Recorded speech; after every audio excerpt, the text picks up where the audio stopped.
I'm Bri, and I'm here to talk to you about small groups and why they're a good thing. So, slide. Sure. So just a little bit about me, my groups, I have 3 currently that I am adminning. I have the Chicago Leader Community, which is pictured below, actually at this same space.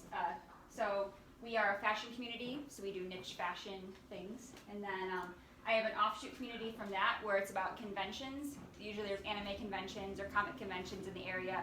People fly in to visit, and we don't want them in our main group, but we want to still give them a space to learn about what's going on.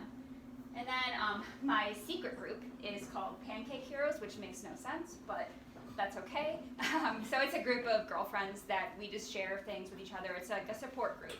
So it's about 95 people right now, all close-knit. We're not trying to actively recruit people, and yeah, so that's what we currently have. So next slide, please. So what are the challenges that I've personally faced? I've been leading groups for probably 10 years now, off Facebook and on Facebook.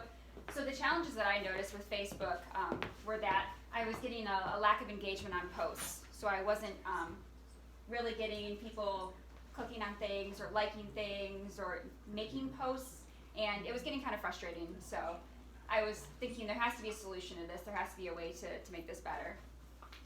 So next slide, please. So I started looking into why those things were happening, and there actually is scientific data behind group sizes. A lot of companies right now are starting to investigate these things, and they're noticing with work groups, different size groups matter. So the first thing that I thought was interesting that I would share with you guys, because it might be helpful, is the Ringelmann effect, it's called. So it's a psychological concept where it's a tendency for individual members to become less productive as the size of a group increases. So it's just something that I think we've all probably noticed as our groups have scaled up. Maybe you notice that the feeling changes behind it, or what you're seeing people interacting on is changing.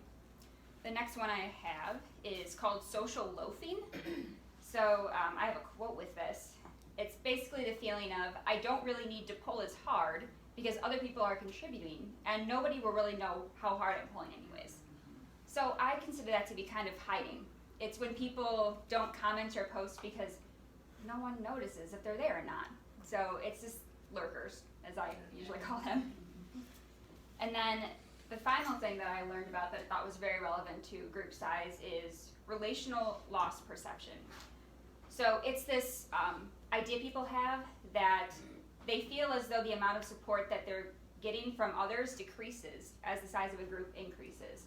So it's not necessarily a true thing. You're probably there just as much as ever. But maybe as the group size increases, they feel, well, this admin's not paying attention to me as much, or this admin doesn't care what I do. So I thought those were really interesting things that I had seen happen in my groups, and I wanted to kind of fix it and make a change and figure out what I could do to help with that. Next slide. So what our response was a little bit tailored to my type of group I have. I have very tight-knit, small groups. So I decided to create a membership event on Facebook. It was a fake event that we just had everyone click, are you attending, are you not attending? This is your membership. If you are going, click yes. If you're not interested in being here anymore, don't do anything. So I really just saw who was actually paying attention to the group and who is following our group and who really wants to be there and wants to stay engaged. And if not, that's okay. So we did a membership call in my fashion group. We had about 550 people there, and after doing this membership event, cut it down to about 250-ish. So it's been very helpful because people suddenly were engaged and were thinking, oh, I actually like to participate to stay involved in this? Like, okay. So it was helpful. And like reducing the amount of inactive members really has increased my engagement and helped with these psychological effects I just talked about, because it gave people less of a space to hide, I guess, and made them feel more comfortable opening up and getting involved and really putting themselves out there, because people would respond and would listen to them. So next slide, please.